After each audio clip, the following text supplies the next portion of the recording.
chat. Y vamos a darle la palabra, en el orden de palabra tenemos a Evanán Romero, Humberto Calderón, Luis Soler, Luis Velázquez, Jorge Cancoff, Javier Linares y Ramón Castro. Escucho tu aseveración de que el objetivo es masificar la producción. Yo creo que eso es algo que nadie puede estar en desacuerdo.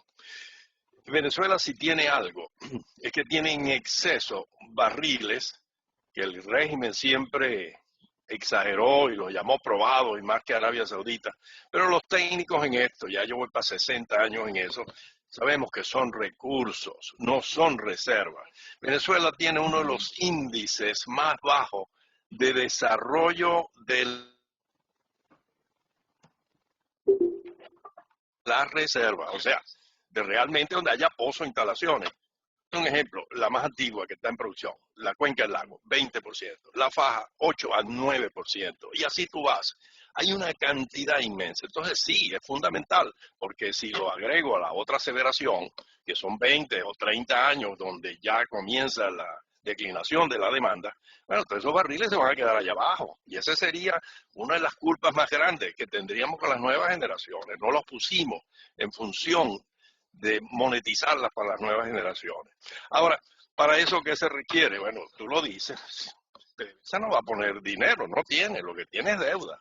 Por cierto, en esa duda que había ahorita son 140.000, no 70 millones de dólares. Bueno, entonces ahí es donde falla las recomendaciones. ¿Por qué?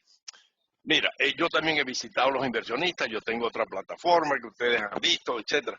Si hay algo que dicen los inversionistas son estas tres palabras clave. Quiero tener acceso directo al petróleo, para eso voy a poner la plata. Segundo, quiero factores competitivos de regalías, impuestos, etcétera. Ustedes están montados por arriba del 90%. Y tercero, coño, ¿cómo voy yo a dejar operar al que sabe operarme peor que yo o menos que yo? La operación. Entonces, si en las leyes que ustedes están proponiendo esos tres principios no están allí, porque yo entiendo, sigan aferrados al artículo 22 de las empresas mixtas. Por Dios, ¿cómo vas a obligarlos a que tengan que llevarse en los hombros a alguien que no va a aportar dinero, que no tiene know-how, porque no tiene la gente, etcétera?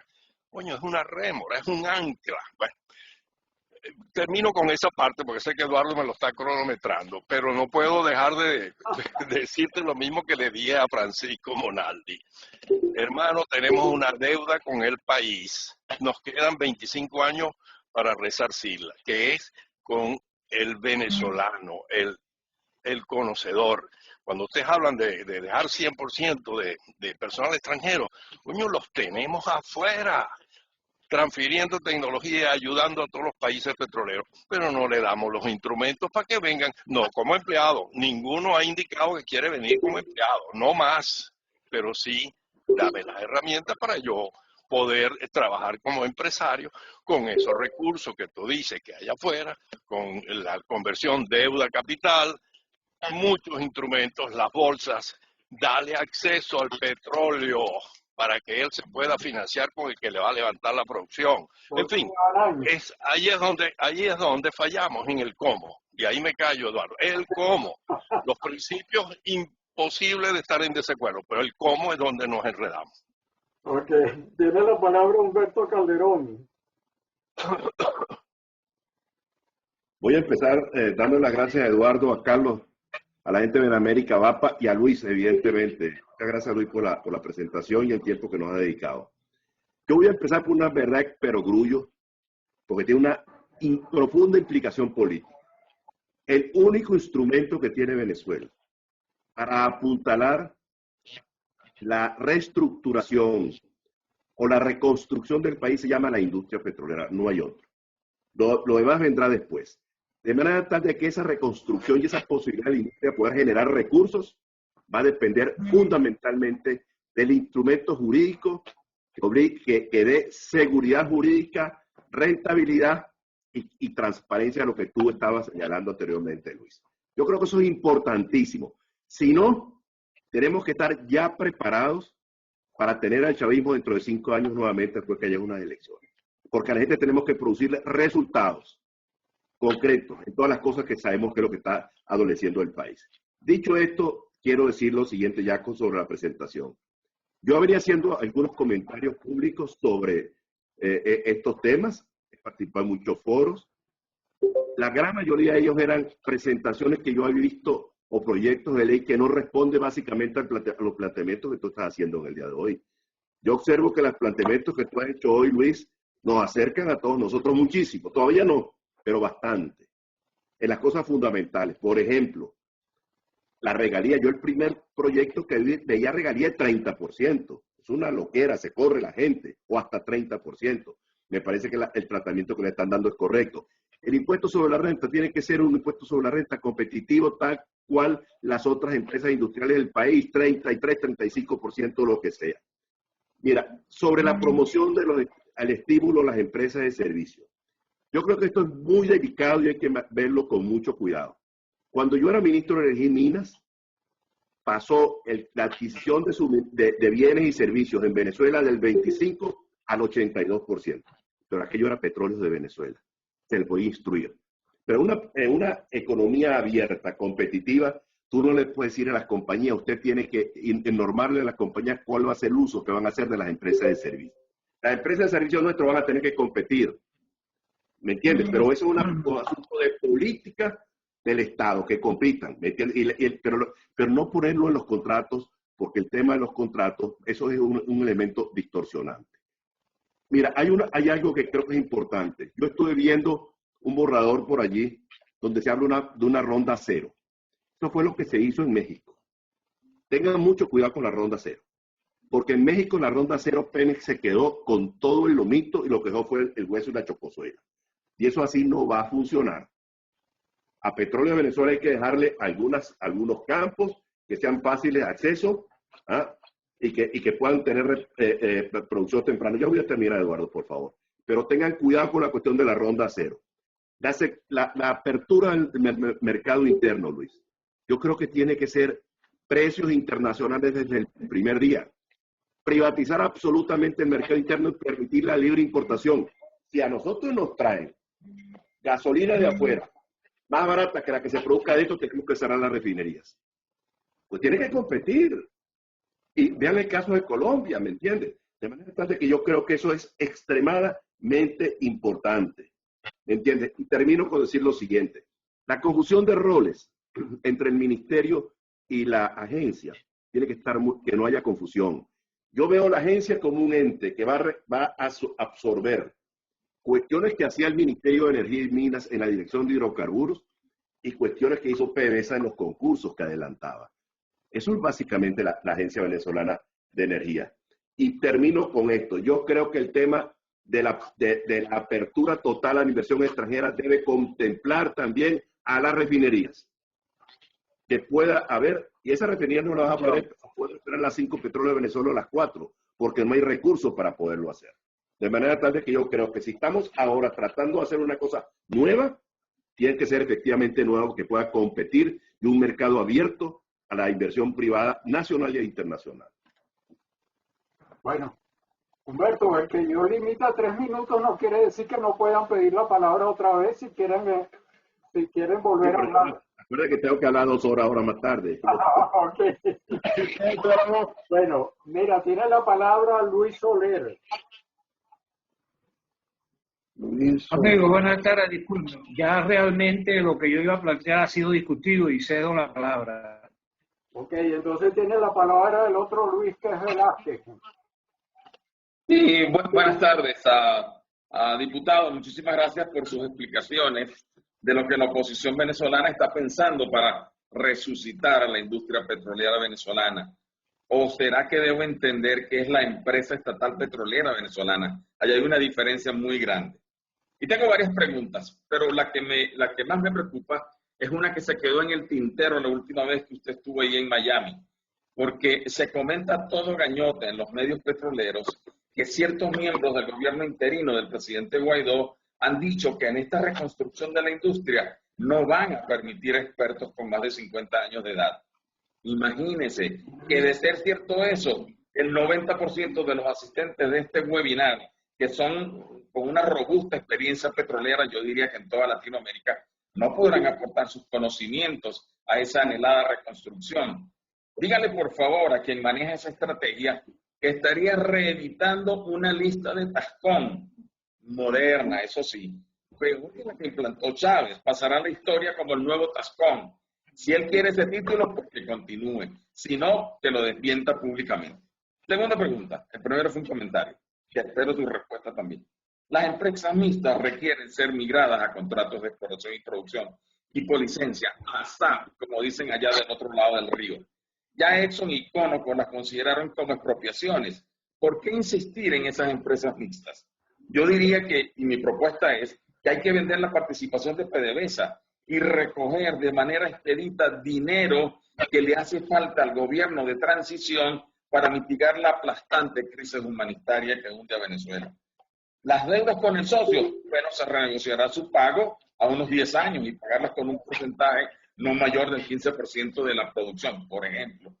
Las regalías, hay que renegociarlas. En México hay empresas que licitaron y ellas por su propio hicieron propuestas donde llevan el government take hasta un 70%. O sea, yo dejaría que la regalía sea un tema que el mercado las controle y no nosotros de antemano. Tal vez poner en la ley una regalía básica, como tienen aquí en México, que es el 7% para el crudo, y el gas y el condensado y el gas no asociado tienen otras regalías básicas mínimas, ¿no?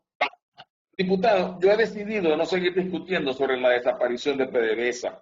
Como siempre he dicho, yo creo que hay que dejarla vivir unos 2 o 3 años para que prepare primero su testamento y hagan los arreglos para su funeral, que diga a quién hay que pagarle, a quién hay que cobrarle, que lo dudo, y no debería tener ninguna responsabilidad de operador. Yo creo y estoy convencido, y creo que usted lo asomó por allí, la contundencia de la realidad financiera del país se encargará por sí sola de darle un baño de agua fría, un knockout fulminante tipo Cassius Clay a las aspiraciones de aquellos que quieren que el estatal vuelva a lo que fue en los años 80-90. Lo invito a que escuche a los expertos de cómo las multilaterales ven a Venezuela. La semana pasada tuvimos a Monaldi y fue realmente desconsolador. Rapidito, ya termino con un corto comentario. Ahí no se ve esbozo en el ente regulador en lo que conocíamos. Si hay una ley nueva, que es la que nos va a mandar Eduardo después, fantástico. Pero pareciera que ustedes no tienen a ningún consultor que los asesore en esto de crear y diseñar las funciones de lo que puede ser una ANH. Yo creo que eso es todo lo que quería decir. Vuelvo a pedir la palabra después. Gracias, Eduardo. No escuché la última parte. Bueno, en cuanto al ente regulador, que ha sido básicamente el tema de hoy, yo veo que no se hace un esfuerzo, o si está en la nueva ley que usted tiene, que nosotros no tenemos, pues sería interesante ver qué fue lo que pusieron. Por ejemplo, aquí en México, la CNH de aquí tiene 429 personas para controlar, supervisar y manejar 111 contratos y lo que llaman las asignaciones de PEMES, que son 415. O sea que los 6 miembros y son totalmente aprobados por la Asamblea Nacional. Aquí no hay representante del MEM o del Ministerio de Energía. Es un ente adscrito a la Secretaría de Energía, pero no tiene gente interna. Tiene la palabra Jorge Cancó. Por favor, limítense a los 3 minutos. Bueno, yo me voy a limitar a menos de 1 minuto. Tengo un comentario y una pregunta. Me pareció muy interesante el comentario que PDVSA pueda estar en la bolsa de valores, como es el caso de Petrobras y Ecopetrol. Eso es una manera de poder contar con recursos para el desarrollo del sector petrolero. Ahora, mi pregunta es, ¿cuál fue la motivación de crear la Agencia Venezolana de Hidrocarburos? ¿Piensa la Asamblea que anteriormente PDVSA, no la actual, no se manejó adecuadamente?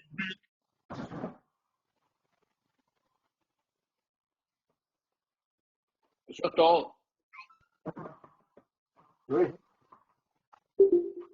¿Se terminó? Sí. Sí, sí. Será mi... Ok, voy de respuesta, ¿no?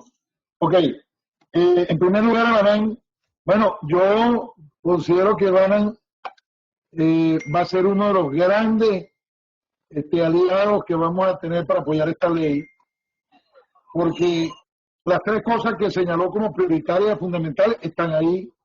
Espero que las lea con calma, porque seguramente aún no las tiene en la mano. Entiendo y veo que es lógico, pues es tan lógico como que están ahí. O sea, es tan lógico que vamos, que es lo que me gusta, que vamos coincidiendo, aún sin haber hablado personal directamente sobre estos temas, el acceso al petróleo, las regalías, la flexibilidad, la competitividad y el manejo de las operaciones directamente. Totalmente de acuerdo, ahí están plasmados en la ley. Con respecto a Humberto Calderón, quien es mi amigo personal, yo me considero amigo de Humberto de hace muchos, muchos años, que lo conozco, siempre he sido un gran admirador de él en términos de sus capacidades y lo que representa para el mundo petrolero venezolano. Yo estoy seguro también que vamos a coincidir muchísimo en muchas de las cosas que Humberto ha dicho, que yo siento que están ahí, y si no están lo suficiente, pues nosotros las podemos revisar. Hemos coincidido, tiene que ser competitivo el 33% de los empresarios en el impuesto sobre la renta. Lo que pasa es que yo no voy a ponerme ahorita a modificar la ley del impuesto porque no me da tiempo. Y lo que hicimos fue utilizar el artificio de darle a la agencia la posibilidad de buscar, mientras no se resuelva el tema de las otras leyes, la posibilidad de caminar y solicitándole al Ejecutivo exoneraciones o individuales o sectoriales, según sea la temática. Y el Ejecutivo puede terminar exonerando y poniendo eso, digamos, en términos competitivos. Y también lo de las empresas de servicio. Nosotros no hemos puesto, Humberto, ninguna restricción en la ley. No nos parece, estoy de acuerdo. No, que tiene que contratar al mío porque no sé. No, eso no. ¿Tenemos que buscar la ventaja a los venezolanos? Sí. ¿Tenemos que pensar en los venezolanos? Sí. Lo más posible. Pero yo creo que no pensamos en los venezolanos si ponemos restricciones en una ley con un mercado tan competitivo internacionalmente como el que tenemos y que no estemos claros en que la ventana de oportunidad es demasiado pequeña. Nosotros no podemos estar con contemplaciones. Tenemos que pensar en los macros, que el país tiene que levantarse. Y coincido contigo, pareciera que me ayudaste a escribir la memoria descriptiva sobre, y lo vas a leer cuando lo leas al principio, sobre que es que el petróleo es el instrumento que tenemos a la mano para poder recuperar el país en 10 años. Si no, esto lleva 20, 30 o 40 años, o sabe Dios si no volvemos a caer en la égida de estos comunistas y el país se perderá, sabe Dios, si no por siempre. De manera pues que no podemos estar coincidiendo más coincidentes, pues. No podemos haber estado coincidiendo, ser más coincidentes. Luis Soler, bueno, Luis, yo estoy raspado según ese criterio de los expertos de 50 años. Yo tengo más de 50 años, así que estoy en el mismo lote que tú y que el 80% de los que están en este webinar, según entiendo, o el 90%. Yo no creo en nada de eso. Es mío. Yo Ese no comentario es mío. Yo creo que existen talentosos jóvenes, que los jóvenes impulsan. Y los Luis adultos. Velázquez, quien hizo el comentario. Sí, Luis Velázquez. Que te he mandado varios documentos allí de México. Y las empresas mixtas deben migrar, sí, pero hemos tenido mucho cuidado, Luis. Yo creo que van a migrar todas, por razones de conveniencia. Pero hemos tenido mucho cuidado de no decirle, nosotros te vamos a imponer algo. Porque también hemos tenido mucho cuidado de no decirle a todos esos productores que nos motiva algún tipo de animadversión o de revanchismo. Ninguno. Pero absolutamente, ni con los chinos, ni con los rusos, con ninguno de ellos. Todo el que esté produciendo para nosotros es una herramienta fundamental en este problema. y tenemos que cuidarla. Eso sí, vamos a poner las cosas en orden, vamos a regularizar las cosas, vamos a hacer que las cosas funcionen como tienen que funcionar y no en este despelote. Yo creo que cuando lean la ley van a ver el tema de la regalía, que fue el que más nos costó, pero muchísimo, y de ser tenido no sé cuántas redacciones, porque es muy difícil, porque tiene connotaciones políticas y tiene prejuicios, de muchos años de prejuicios sumados, pero resolvimos la ecuación. Yo estoy seguro que les va a gustar muchísimo el artículo de la regalía y se plasma todas estas inquietudes que ustedes han dicho. Estoy absolutamente convencido. Escuché a Aldi, por cierto, en el foro que tuvo la semana pasada, y también coincido con que el aspecto que tenemos por delante no es cualquier cosa, es de grandísima preocupación. Pero Venezuela, yo sigo pensando optimistamente, es un país que tiene todas las posibilidades de éxito del mundo, por lo que tenemos que saber manejar. La Asamblea piensa mal de PDVSA, no, Jorge, no, por lo contrario. Yo fui un empleado de PDVSA, yo lo acabo de decir. Los dos grandes íconos del venezolano era PDVSA o la Polar. La Polar casi nos matan también. PDVSA lograron matarla, porque la manejaron ellos. PDVSA era un ícono de progreso, de estabilidad, de seriedad, responsabilidad, daba gusto. No, tú vas ahorita al campo petrolero, eso es para llorar, hermano. Uno iba para allá, esos clubes, esa forma tan petrolera de hacer las cosas, que además le decían a la gente, vamos a igualarnos para arriba, no para abajo, ¿no? Porque de eso se trata. Vamos a igualarnos para arriba, no todo lo contrario. Lo que pasa es que PDVSA, yo mismo no sé hoy, no me atrevería a pronosticar el futuro de PDVSA. Yo sí la veo todavía una empresa estatal, yo veo una empresa que va a aperturar el capital privado, manteniendo el Estado el control, no accionario, pero sí de la presidencia, y bueno, buscar oxigenarse. PDVSA con un buen aporte, si se le quitan, ella puede negociar su deuda, canjear deuda por activo, puede hacer una cantidad de cosas. Yo creo que PDVSA puede sobrevivir, pero no garantizo que PDVSA sobreviva. Escucho muchos expertos que dicen que no vale la pena, pues sobre todo porque hay una estructura delincuencial instaurada en PDVSA que va a ser muy difícil. Yo espero que ahí haya todavía con qué trabajar, que haya venezolanos, bueno, porque siempre he creído que el venezolano en esencia suele ser más bueno que malo, o hacen malo los que los gobiernan. Bueno, mis queridos amigos, mi querida amiga, en primer lugar, yo quería decirles algunas cosas, me lo permite Eduardo. Primero, que la asistencia ha sido impresionante. Es una locura esto. Pero muchísima gente. Me complace que sea un tema que se haya tenido tanto seguimiento. Me complace, espero haberlo complacido. Lo que sí quiero decirles nuevamente es que partimos de dos conceptos. Uno, que esto no puede llevarnos años de discusión. Y dos, que hay que ampliar y buscar los mayores consensos posibles. Desde luego que sí, que esto no ha terminado, que ahí pueden haber fallas, omisiones, errores y cosas que pueden discutirse, tanto de forma como de fondo, de redacción y de intención. Yo creo que, pero siento, mis queridos amigos, que estamos logrando un instrumento que, bueno, no es el 100% para ninguno, porque nadie puede creer que va a conseguir el 100% lo que piensa, se plasme, pero que sí vaya a reunir un amplio consenso y que si lo reúne, esta ley va a salir pero que muy rápido. O sea, la vamos a llevar al punto que les dije en la Asamblea Nacional, de que baste una sesión para terminar de aprobarla y promulgarla. Muchas gracias. Luis, ¿te tienes que ir? No. Mientras tanto, Ramón Castro. ¿Me escuchan? ¿Sí? Ok. Bueno, muchas gracias. Y yo quería felicitar al diputado Stefanelli por ese planteamiento tan claro como es la masificación de la exportación de petróleo.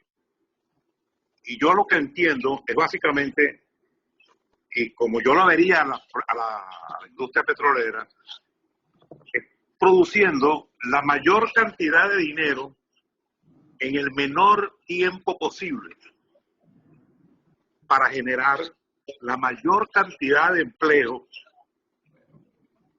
en Venezuela, porque eso es lo que está esperando el venezolano.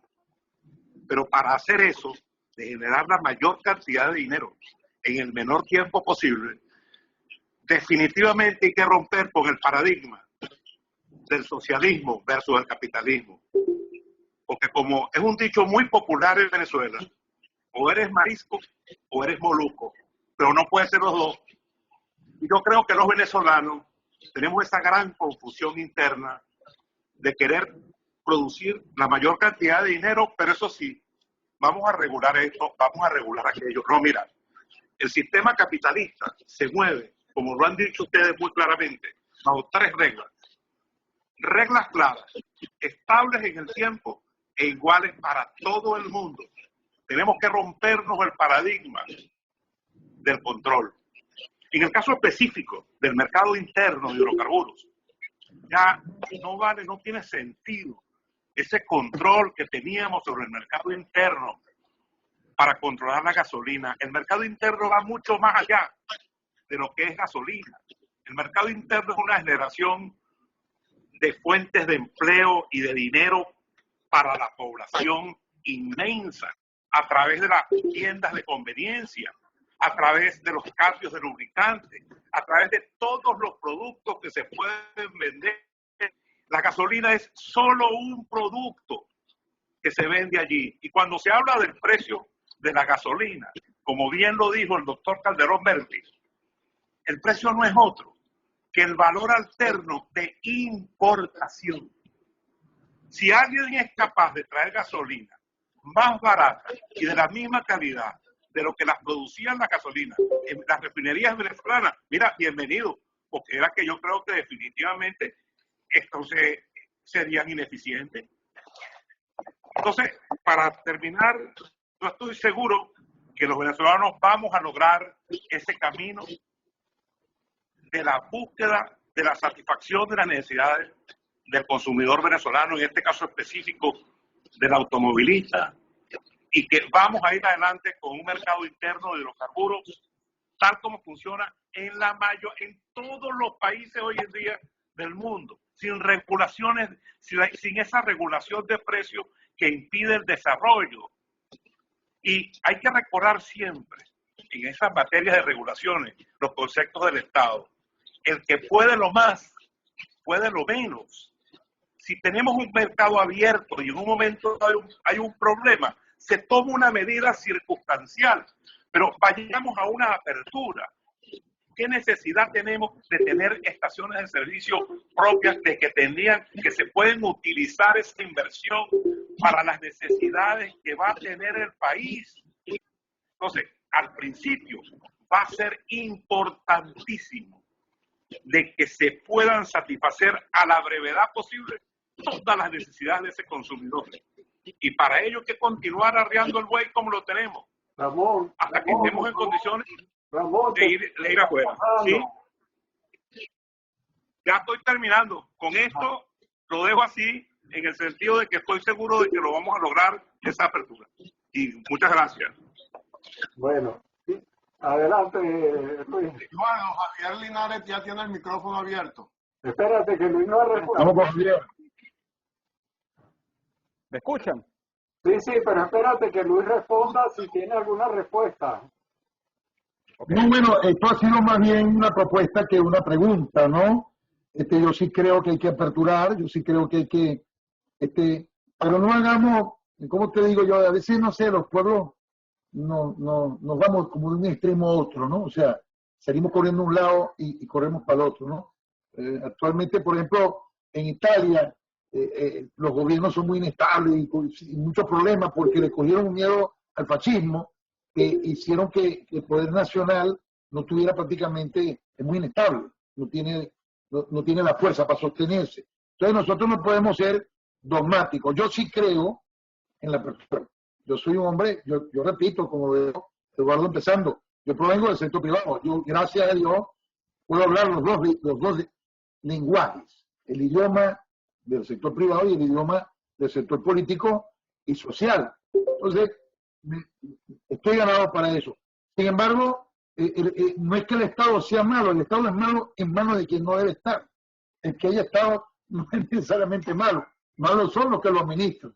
Malos son los que hicieron con el Estado. Pero yo sí creo que lo que dijo Humberto, si la gasolina importada me será más barato que producirla, yo la importo. Yo lo dudo por el valor del transporte, por los impuestos, es decir, por los tributos internos, si el régimen que se imponga en el tema de la gasolina no aspira fiscalidad en ese tema, yo estoy seguro que la gasolina nuestra va a ser más barata que en muchas partes del mundo. No lo suficientemente barata como para que la trafiquen o se maten por contrabandearla. No es eso. No es un sprint de 3-1, de 4-1, de 10-1, o de 100-1, 1000-1, sino que generalmente el venezolano va a tener una pequeña ventaja, de céntimos quizá, porque yo lo veo así, sobre todo empezando una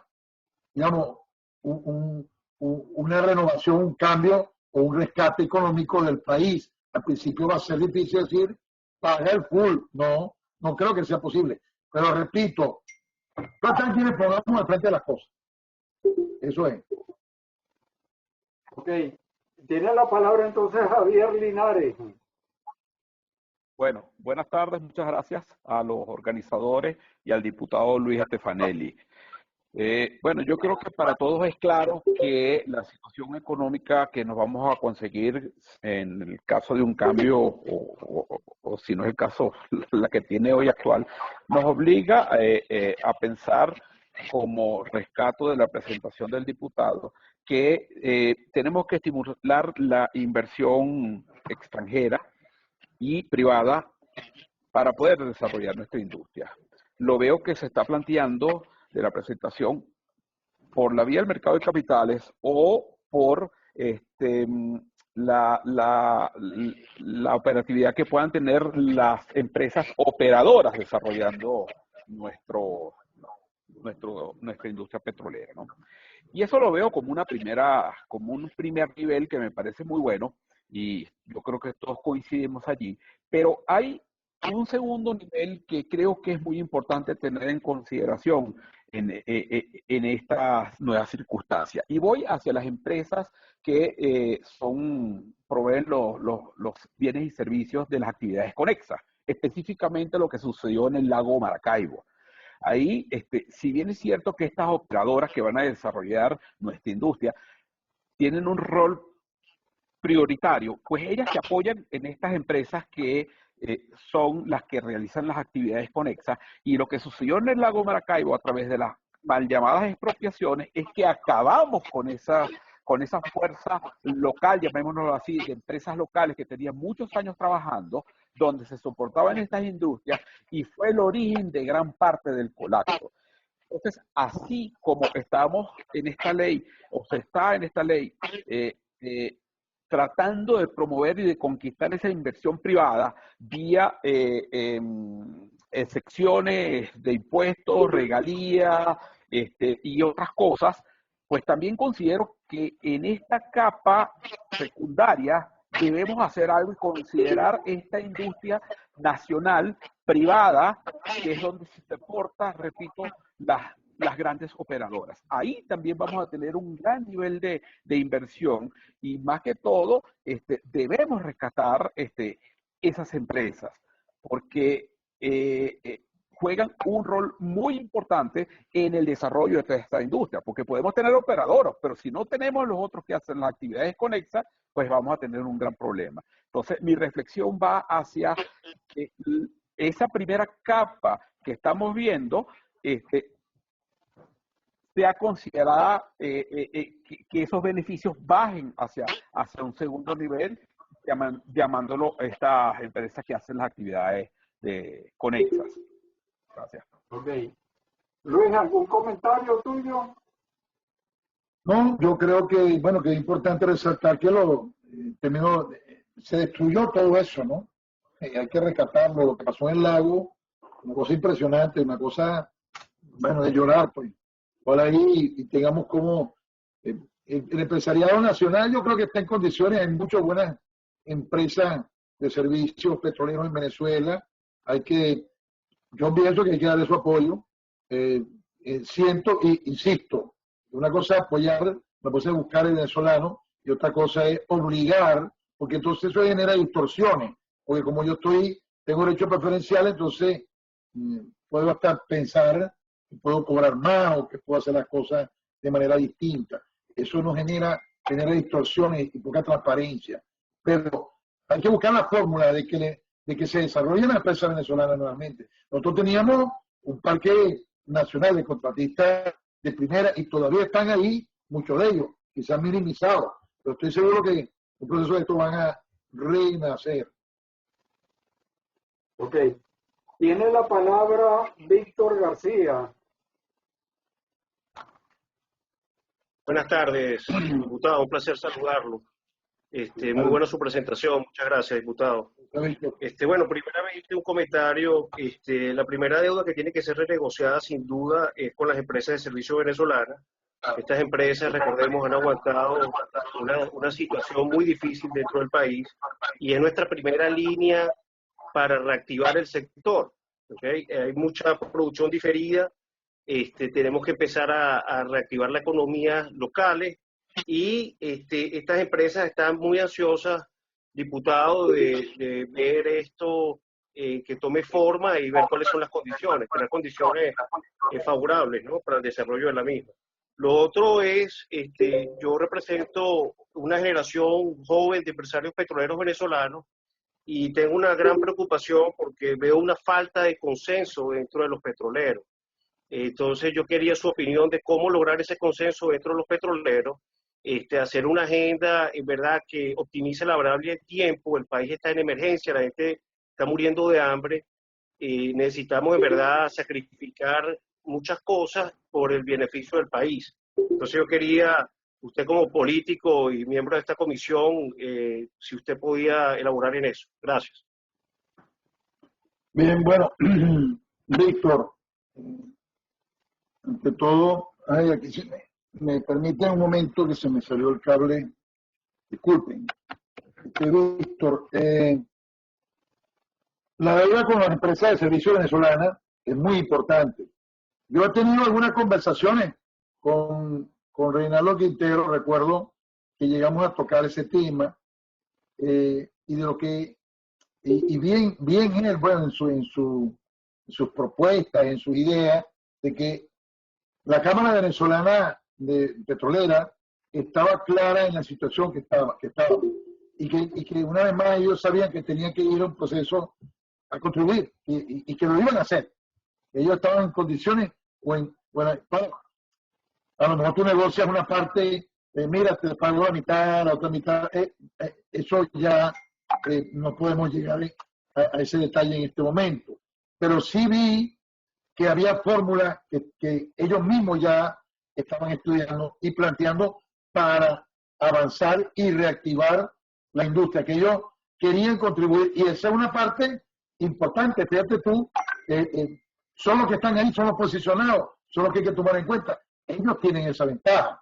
Esa ventaja les permite, de una u otra manera, quedar enganchados y seguir desarrollándose. Porque parte, digamos, del juego, del comercio, todo eso es parte del juego del comercio de lograr los objetivos como empresario. Yo eso lo discutí bastante con él y se estaban estudiando fórmulas para resolver eso.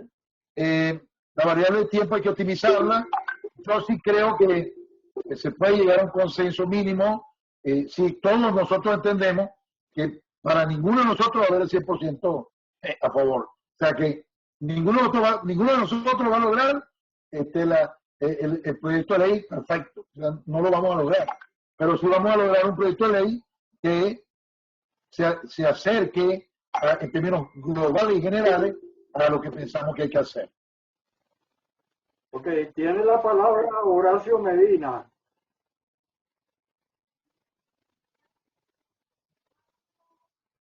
Ok, ya me oye, ahora sí. Bueno, primero que nada, muchas gracias al diputado Stefanelli. Y siento que ha habido una mejora sustancial, pero muy grande, desde la primera vez que conversamos sobre la ley de hidrocarburos a esto que se está presentando.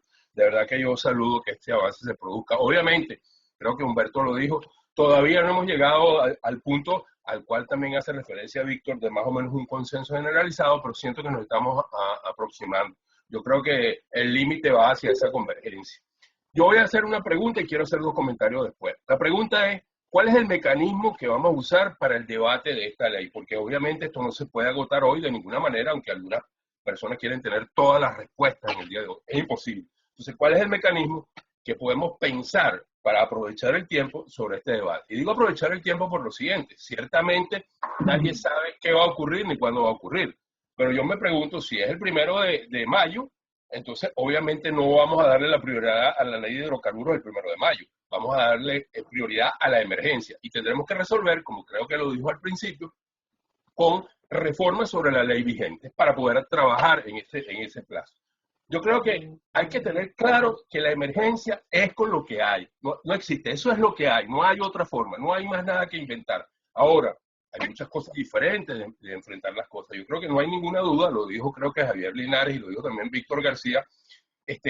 Oye, las empresas de servicio, las empresas mixtas, es digamos, la tropa de cabecera de playa, no hay otra, ahí hay que comenzar. PDVSA tendrá una función porque aunque no sirva, sea lo que sea, quienes nombren allí tendrán que asumir un duro rol, igual que desde el ministerio, de coordinar, de avalar, de seguir, porque no hay otra cosa, no hay otra forma de hacerlo mientras ocurre lo demás. Así que yo creo que hay que tener muy claro. Y no entiendo tampoco, porque algunas veces mi amigo Luis Velázquez, gran amigo, ex compañero de la GOEN, y con mucho precio, no sé por qué hay esa mente de que PDVSA es un desastre, las empresas estatales. PDVSA fue extremadamente exitosa, caballeros, hasta el año 2002, que se agotó su modelo y que había la necesidad de una transformación. No vamos a discutir si fue la más adecuada o no, eso no, pero fue exitosísima, no hay ninguna duda al respecto.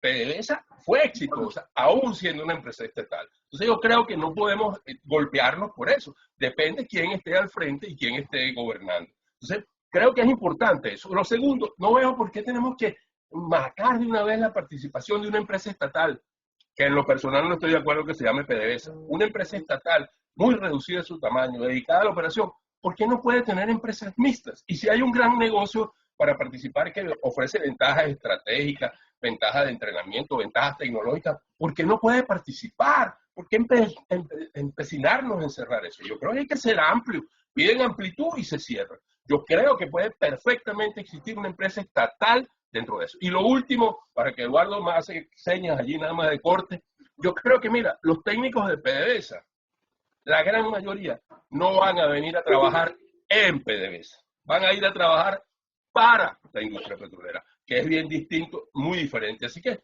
yo creo que las cosas tenderán a solucionarse. Y Luis, si establece un mecanismo para hacer los comentarios y seguir avanzando sobre el debate, para mí sería perfecto.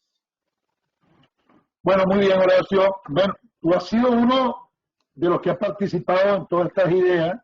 Yo debo decir, lo voy a decir aquí, Juan, Horacio, Eduardo, varios de ustedes, a lo mejor si me escapa alguno, me disculpan, sus ideas son las que han tratado, insisto, he tratado de plasmarlas en este documento, que espero lo lean con detenimiento.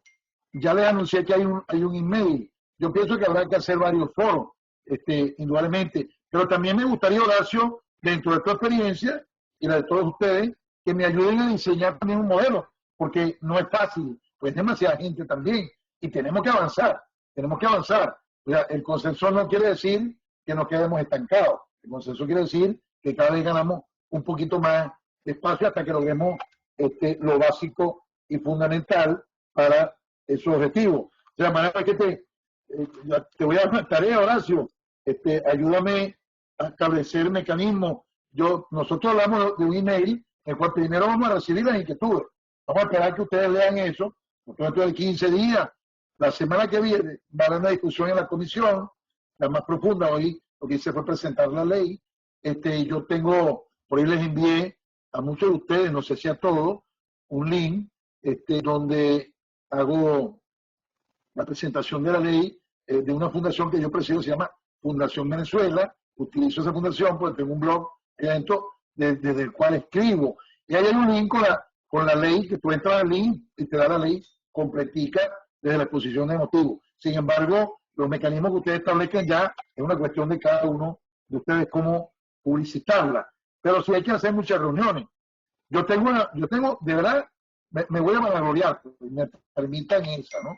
Pero la capacidad de saber entender, interpretar y de tratar de ir sumando las cosas para ver cómo las. Yo sí tengo un poco de facilidad para eso. Yo escucho y promedio y voy ajustando las cosas. Las cosas que me hacen mucho ruido, trato de corregirlas. Las que me hacen menos ruido, ya sé que están siendo. Esto es el ruido.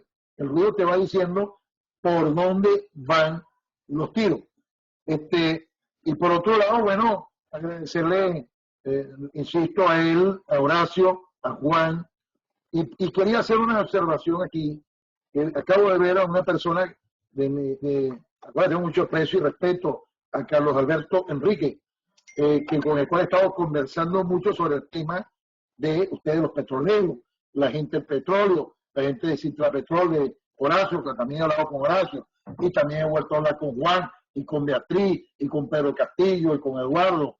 En la ley, en la disposición transitoria, hay una mención a ustedes, como una. Por supuesto, yo no puedo juzgar, el Estado no puede decir yo soy culpable de todo, no. El Estado trata de defenderse, pero sí hay una mención de que una injusticia muy grande, todos ustedes, ahí está en la ley, en las disposiciones transitorias. Y se da un plazo de 1 año para que haya fórmula, hay que buscarla. El Estado no tiene dinero ahorita. A lo mejor el bono de la deuda en dólares, a lo mejor será, no sé. Cada uno de ustedes tiene que ir aportando, porque no vamos a el Estado venga, no, a ti te van a tocar $100,000, porque no lo van a conseguir. El Estado no lo va a tener, al menos de arranque. Entonces, sin querer que tampoco desilusionarlos, porque sí es la idea dar una respuesta a una injusticia tan grande como ocurrió, y por eso quería decírselo en la disposición transitoria. Ahí está, y me acordé porque vi a Carlos Alberto, que con él trabajé bastante, conversamos mucho sobre este tema, y con Beatriz allá en Caracas, y con varios de ustedes. Pero, y bueno, también con Horacio y Juan aquí, cuando llegué a Miami. Hay que buscar fórmulas. Ustedes son creativos, ustedes son más creativos que yo. Bueno, miren, quedan 4 personas y con esto vamos a cerrar el foro. Luis Velázquez, Evanán Romero, Carlos Enríquez y Reinaldo Quintero. Adelante, Luis, tus 2 minutos. Sí, de nuevo, solo quería, diputado, tener su opinión sobre la propuesta que están haciendo ahora los chavistas de segregar la industria por etapas, ¿no? Y hablan del upstream para hacer la exploración y producción. Luego están hablando del midstream, donde sería operación y mantenimiento de ductos, plantas, etcétera. Y el downstream, que sería la parte de refinación y comercialización. Aquí en México funciona así. Los contratos de la CNH o del gobierno son exclusivamente para exploración y producción. Y tienen lo que llaman el midstream primario. Si alguna instalación o alguna tubería, algún ducto está en su área asignada, pues es midstream primario y se considera parte del contrato. Pero una vez que sale de allí, ya cae en el área del midstream y es otro el regulador que lo maneja, que es la CRE. Entonces, ¿qué le parece este tipo de segregación por sectores que están haciendo los chavistas?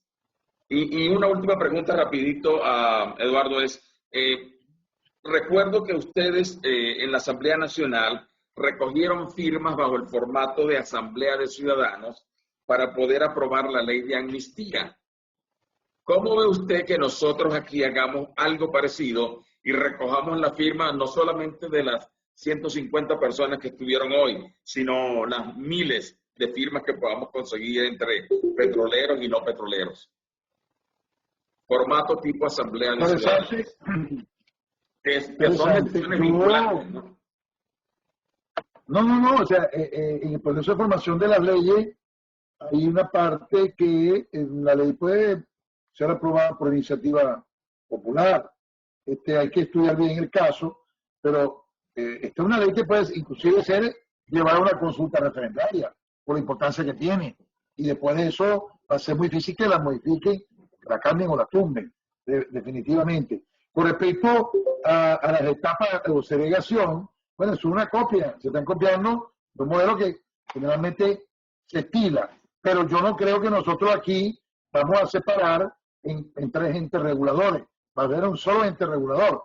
Puede haber dentro de la agencia vicepresidencia que atiendan un área o otras que atiendan otra, pero va a ser un solo ente regulador. Eso sí lo tengo, al menos es la propuesta que ha cogido más forma y que tiene más fuerza hasta el momento, salvo que me demuestren lo contrario.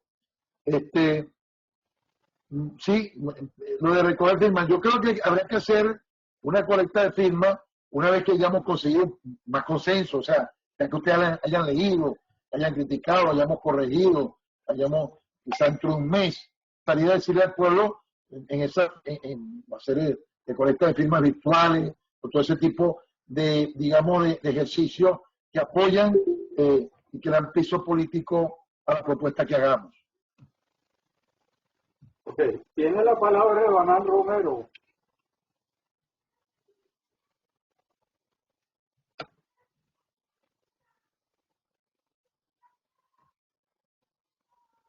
Evanán.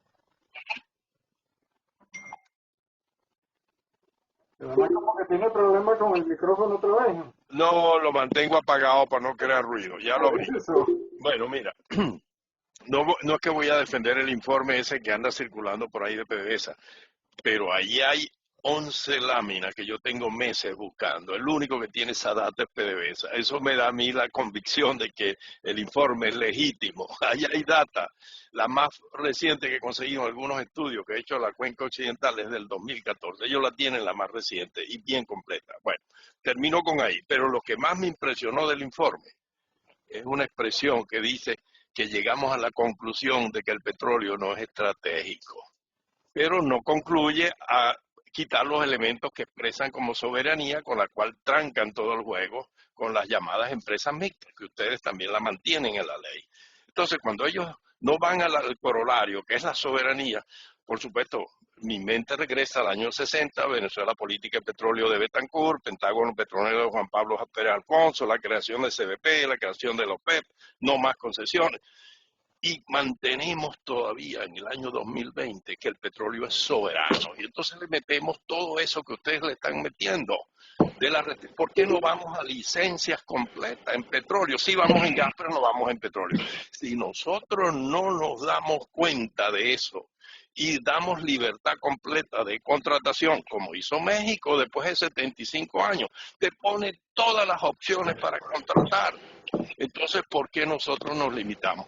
Ahí es donde me entra duda de que no vas a poder masificar, y menos en las condiciones que estamos entrando de escenarios petroleros y una empresa destruida, sin dinero, sin ninguna garantía y sin ninguna honestidad.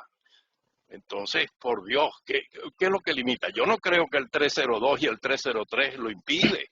No, la gente que yo he consultado me dice que derogando la del 2006 y reemplazándolo por una nueva, tú eliminas esa barrera. Gracias.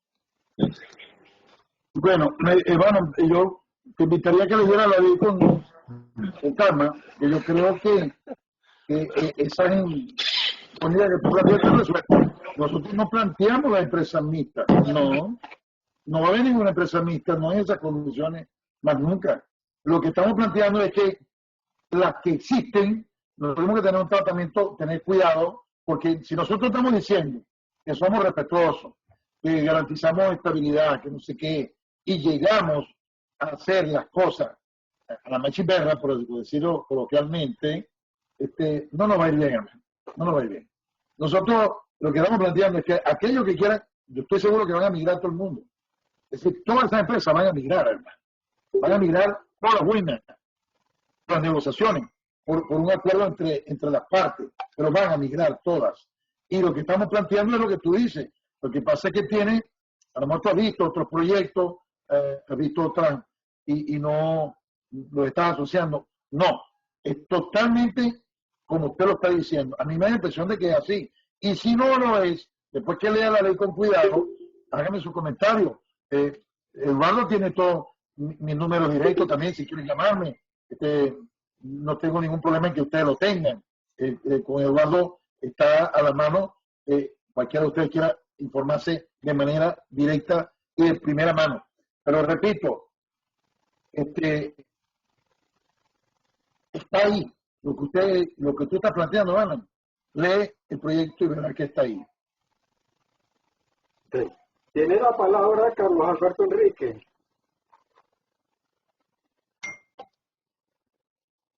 Abre el micrófono.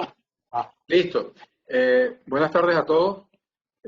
Quiero felicitar al diputado Stefanelli por esa iniciativa de haber presentado hoy día el proyecto de una nueva ley orgánica de hidrocarburos. Creo que estaba haciendo falta precisamente. Mucho del ruido es porque lo que estaba circulando era única y exclusivamente el enfoque de una reforma de la actual ley.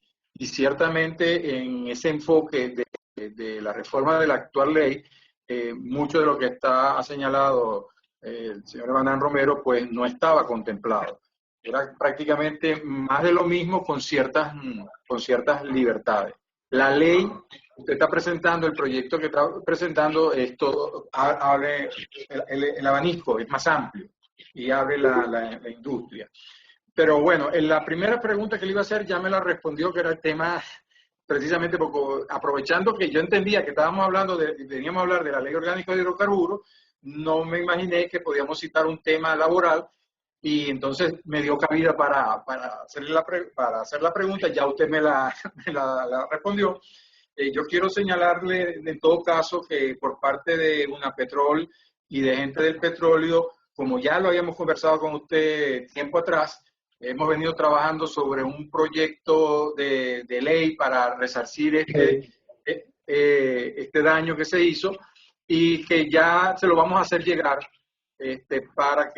porque estamos contando con su apoyo para que él pueda avanzar esa ley, que pueda resarcir el daño que se le causó a 22.000 trabajadores de la industria. Pero bueno, el otro tema que me preocupa es que estamos hablando, usted señaló de que una de las finalidades de este proyecto de nueva ley es la de masificar la producción petrolera, pero por supuesto con las premisas de cualquier negocio, que sea rentable, que sea negocio para el país, para los particulares, para todos los que se vean involucrados. Y habla también de que como no sabemos en qué momento pueda sucederse un cambio en la administración, está previsto como prevenido al bate la reforma para atacar esa emergencia a la que hace referencia Horacio. El tema, como lo veo, es el temor que me puede surgir en lo personal, es que a veces las emergencias se quedan como emergencia y no avanzan. Exista la tentación de quedarnos allí, ¿verdad? Y esa emergencia, con esa reforma, puede ser que esté equivocado, aquí hay muchos especialistas con muchos años en esta área, yo no soy ingeniero, soy abogado, lo que yo veo es que esa reforma no conllevaría la masificación de la que usted señaló. No es un atractivo realmente para que recibamos masivamente la inversión extranjera en la industria petrolera. Es para eso, para atacar una coyuntura, una emergencia.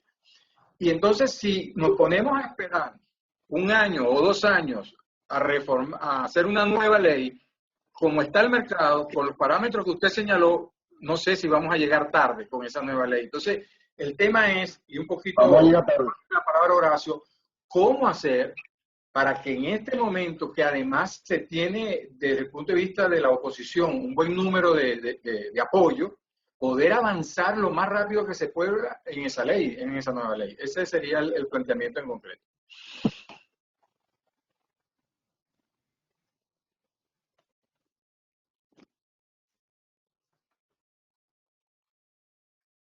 Bien, Carlos Alberto, ante todo mi saludo, hermano.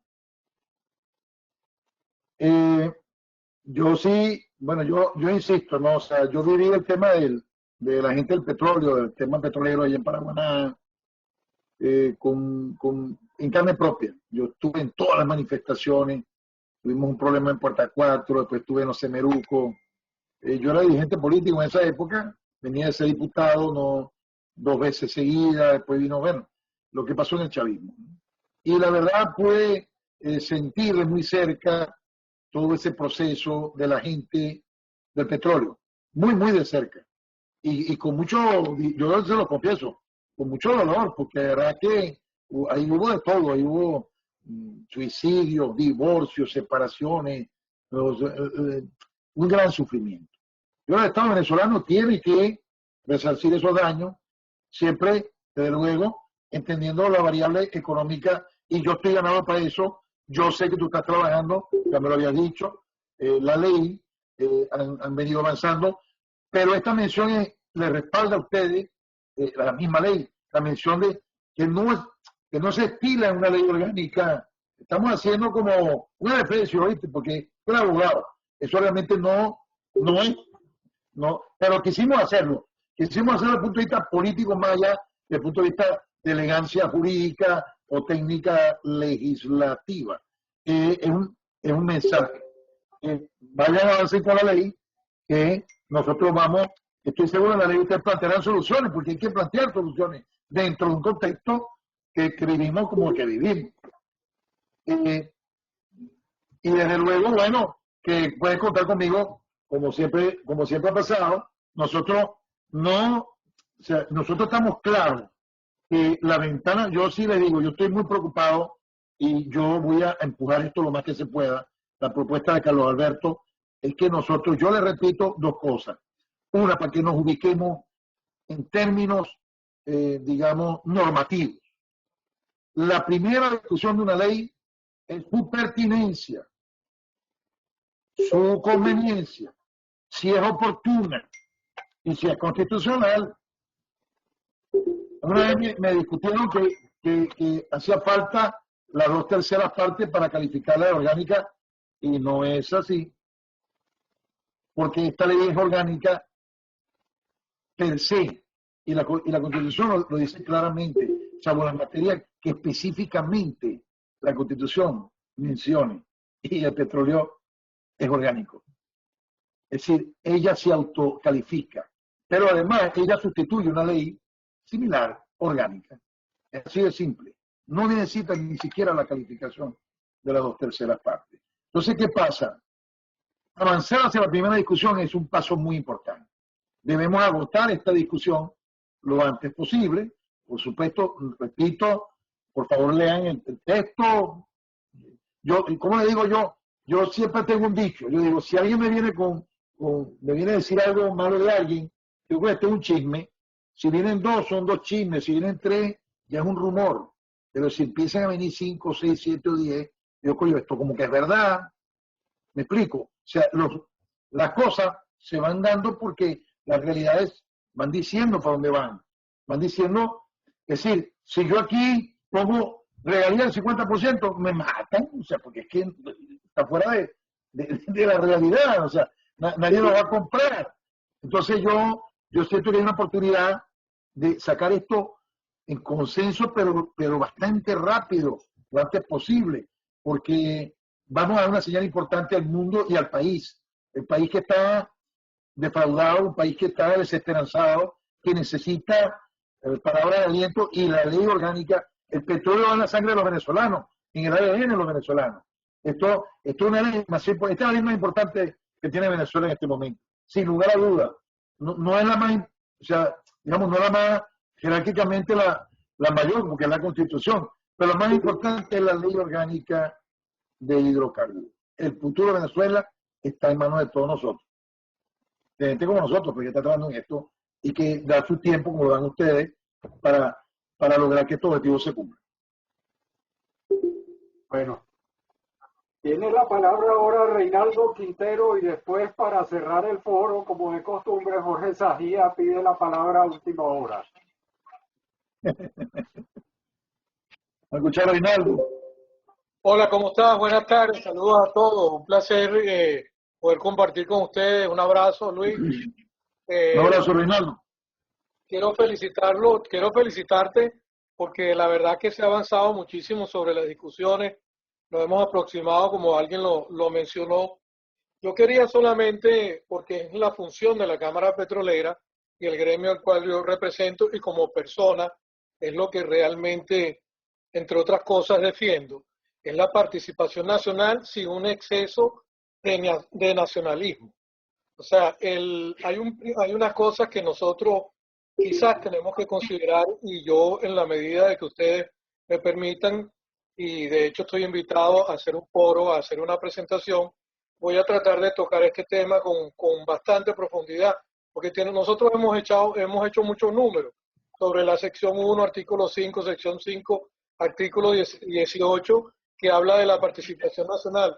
Es muy importante que nosotros siempre consideremos que aunque el inversionista con capital extranjero viene a nuestro país, bienvenido, de cualquier que tenga transparencia, credibilidad y tecnología, siempre serán bienvenidos. Van a generar empleo. Pero no tenemos que perder de vista que el dinero que van a traer lo vamos a pagar los venezolanos. Nosotros tenemos que pagar ese dinero. Eso es un concepto que siempre tenemos que tener presente. Nosotros hemos hecho estudios donde hasta una recuperación de 500.000 barriles te puede generar en un determinado tiempo de 15 a 20.000 empleos directos, y que los mecanismos de las empresas, de los gremios instalados en Venezuela, como la ABPG, la ABI y la Cámara Petrolera, pues pueden ser una plataforma importante, porque nosotros tenemos una base de recursos existente en Venezuela. La Cámara Petrolera tiene casi 500 empresas. En algún momento fuimos 600 y hoy estamos en 480.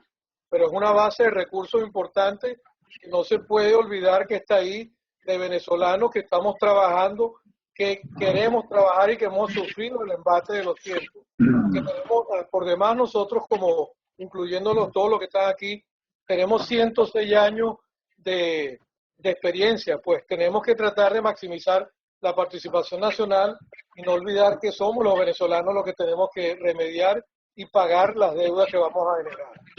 Ese es un punto. Y el otro punto, que lo veo que lo pasamos, el tema ambiental. O sea, yo veo obviamente que tenemos que remediar lo que es la quema de venteo, el gas de venteo. Pero ¿dónde dejamos el lago de Maracaibo, que tanto dio, que es una reserva de agua importante? Eso no se puede dejar a un lado. La parte ecológica es vital para la subsistencia y nosotros creamos un daño importante. Y el tercero es el colega que mencionó sobre la parte de la edad y la experiencia. Pues yo no le tendría miedo a esa imprudencia de quien lo dijo, porque esta industria no se lleva sin canas.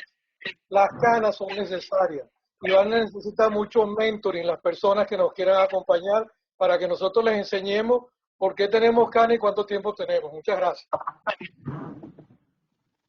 Bueno, Reinaldo, pero tampoco tú eres tan viejito así, ¿no? No, no lo soy, pero tengo ganas. Ay, qué ocurrencia, ¿no? Bueno, yo creo que fue una declaración un tanto, digamos, desafortunada, porque yo siento que no cayó bien, pero yo creo que nadie, yo creo que ni siquiera los que tienen menos de 50 años, pues, algún día vas a tener más de 50 años, ¿viste? No hay que te vas a salvar de esa. Ay, Dios mío. Bueno, mira, yo sé cuál es la inquietud de Reinaldo, te entiendo perfectamente, Reinaldo. Como te digo, yo quisiera, vamos a buscar fórmula. Yo quisiera que si se orientan los inversionistas, todas las contratistas fueran venezolanas. Yo quisiera que todas las personas fueran venezolanas, yo quisiera. Pero tenemos que ver cómo es el proceso, cómo vamos transitando, cómo vamos atrayendo primero a toda esa gente que se nos ha ido, que cogieron para Colombia, que están cómodos allá, o sea, cómo los enamoramos. Tenemos que ver y cómo después, poco a poco, o de manera paulatina, o con una fórmula, o lo que sea, vamos ganando y ganando terreno y volvemos, porque en una época de Venezuela no necesitaba ninguna empresa contratista del exterior, no. Yo me recuerdo, PDVSA estaba en su auge cuando esto llegó, bueno, sí venían, digamos, asesores y tal, pero las subcontratistas, las que hacían, se bregaban en el campo, eran prácticamente, que yo recuerdo, casi todas venezolanas, casi todas. Y eso es lo que esperamos que vuelva a pasar. Ahora, ¿cómo plasmar en una ley algo? Porque yo fui a un foro en Madrid y varios siempre dijeron que eso era un problema para ellos muy grave. El que le pusieran el componente nacional tiene que ser el 40%. Eso no se puede medir. Y es más, no puede ser igual el componente nacional en Apure que a lo mejor en Puerto La Cruz. Yo creo que no. Yo creo que son dos cosas distintas, totalmente distintas. Es decir, el componente nacional es algo, es como debe ser algo como una fórmula, algo que se estudie, pero créemelo que poner cosas a rajatabla en la ley, califican en una fórmula esa que ellos hacen de rentabilidad, son puntos negativos siempre en esos cuadros. Es lo que nos preocupa, lo que queremos es que haya mucho trabajo y que no se den abajo, porque quien va a traer una empresa del exterior, oye chicos, para soldar unos tubos, yo no creo si consigue la empresa aquí, yo no le veo sentido a que eso ocurra, puede ocurrir en casos muy especiales, en cosas muy particulares, yo no lo veo, pero sin embargo, Reinaldo, yo entiendo tu preocupación, válida por lo demás, la comparto, que más quisiera, te invito a que hablemos tú y yo, que leas la ley, y tú tienes mi teléfono, y que hablemos sobre temas más en chiquito, pues a ver hasta dónde se puede avanzar, con mucho gusto. Bueno, para cerrar tenemos a Jorge Saía. El cerrador de, este es el de las grandes ligas, el cerrador. Sí. El que viene a hacer... Mariano Rivera. No, un saludo Luis y mi solidaridad contigo por el trabajo que estás haciendo. Voy a citar, hace exactamente un año tuvimos una reunión con Reinaldo Quintero aquí en Houston en el marco del OTC y a mí se me quedó grabado una cosa que me tiene marcado para siempre. Venezuela no necesita una ley de hidrocarburos. Venezuela no necesita una ley de hidrocarburos. Y en la intervención de hoy de Reinaldo se refirió a 3 hechos, pero no le da el apoyo a la ley. Menciona otras cosas. Ya que estamos hablando de la ley, él menciona otras cosas, pero no sale en aportes o en defensa de la ley. Y yo creo que él está en esa misma tónica, o puede haber cambiado y piensa que la ley tiene que ser, como lo dijo el mismo Luis Stefanelli, tiene que ser pertinente, conveniente y oportuna. Es una nueva ley de hidrocarburos, como lo critica Paco, oportuna en este momento. Además que la ley, Luis, parte de unos supuestos, no recuerdo el nombre, que son muchos los supuestos, que si el petróleo va a subir de precio, que si el coronavirus, que tal, no sé qué, que son muchos y muchos de ellos están como puestos allí para entonces justificar el articulado. O sea, todo con mucho respeto, porque además yo creo que aquí hay abogados, o sea, si yo soy Exxon y vengo a asociarme en Venezuela, yo me voy a asociar con Petróleo de Venezuela o con el ente del Estado venezolano que lo diga y vamos a hacer una sociedad mercantil sobre una materia que está suficientemente documentada legalmente, pues. Algo así como lo que dice Paco, lo que tenemos es esto, Horacio Medina, y vamos a entrarle. Entonces yo luego dime socio, 50%, 70%, se establecen unos parámetros que tal. Con esta ley tuya, Luis, no te va a llegar nunca a ningún acuerdo. Además que digo que es tuya porque parece que la hiciste tú, no veo que haya detrás, aparte de las opiniones que tomaste, que haya habido un equipo colegiado. Perdóname, con mucho respeto, colegiado. Lo que más me llamó poderosamente la atención hoy fue lo que dijo Evanán Romero. Evanán Romero tocó un punto, pero como uno está como con gringolas, uno va, bueno, uno tiene su proyecto, uno lo está vendiendo, uno cree que es lo mejor, lo somete a la discusión, ¿qué tal? Y cuando alguien dice algo tan importante como lo que dijo Banán Romero hoy, no se le toma en cuenta, simplemente se le dice, bueno, sí, que sí tienes razón, pero nosotros creemos, yo te voy a llamar por teléfono y vamos a hacerlo. Entonces, no, yo soy de la idea, no hace falta una ley. Aquí va a venir Chevron y se va a asociar en un campo, en unos pozos, los privados que tal, y van a ir a un registro mercantil, van a hacer un documento, una sociedad anónima, una compañía anónima, una SRL, una comandita, y así es como se va a resolver el problema del petróleo, porque ya el petróleo, además, dejó de ser. Va a seguir siendo el carburante más importante con que cuenta la humanidad hasta que se acabe, pero ya no es el oráculo. Y Venezuela se dio cuenta de eso. Pues.